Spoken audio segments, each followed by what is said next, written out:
back to the channel.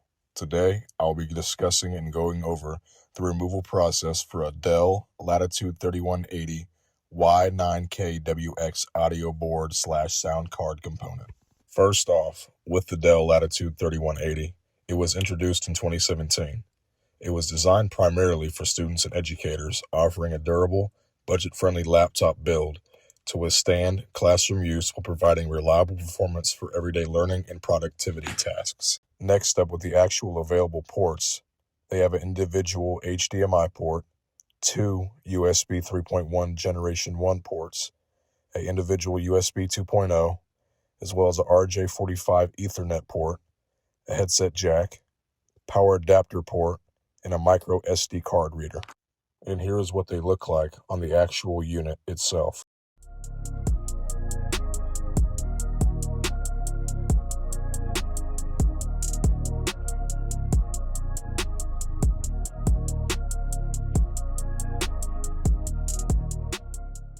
Now, with the actual first step of breaking down the laptop, I'll be practicing my ESD protection by first off removing the power or charging cord from the unit, then holding the power button down, turning the unit off, as well as holding it for an extra 5 seconds, removing the residual power it may have stored, as well as putting on my ESD wrist strap.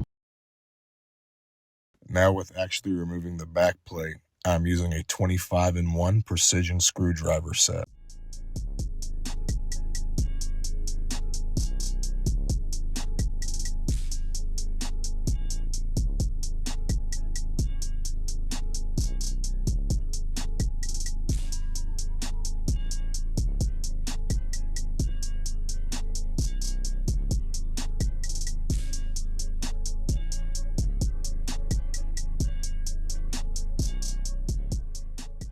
Now I am just simply switching to the flathead screwdriver tip to ensure that I can get underneath the bezel itself to pull apart from the unit.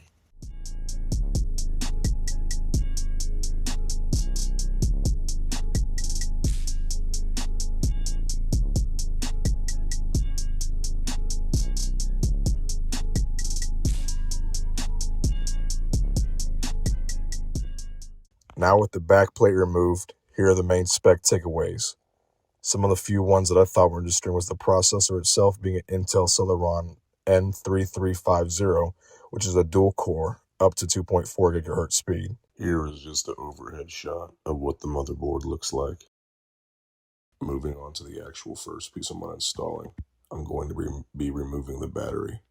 It only has 2 of the screws still left in this model, so I make sure to keep organization and documentation of major importance in this breakdown so that I may ensure no more pieces get lost and that the reinstalling part later on goes smoothly.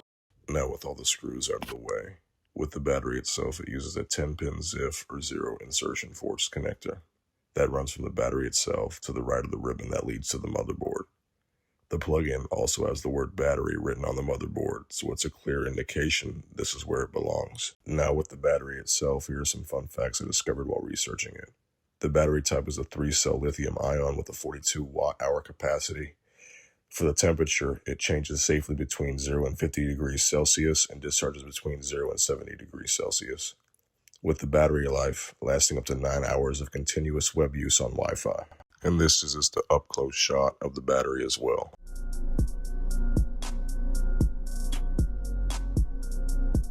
Now moving on to the part we all been waiting for. With the soundboard itself, it has a ribbon leading up to which is inserted into a tab, which then locks down on top of it. I simply lift the tab up and the ribbon comes out. Now with the board, it has a single screw holding it in place. Removing the board isn't too difficult either. Just slide that headphone jack port out slightly and lift up, removing the component.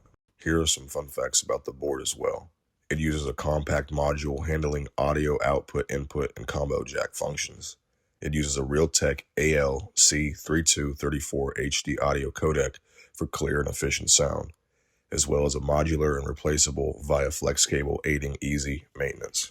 And here's what the board looks like on the front and back side.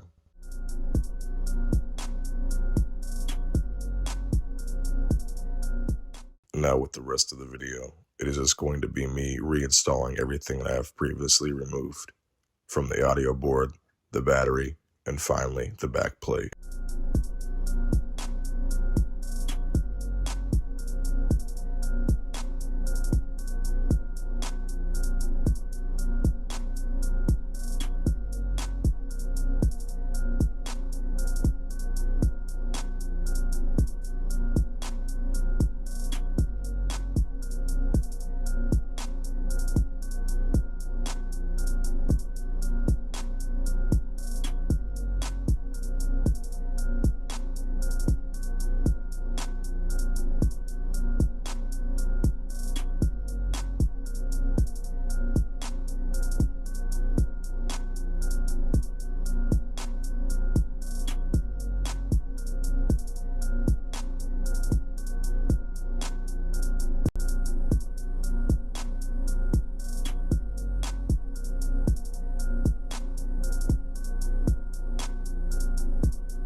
And that's the video in its entirety.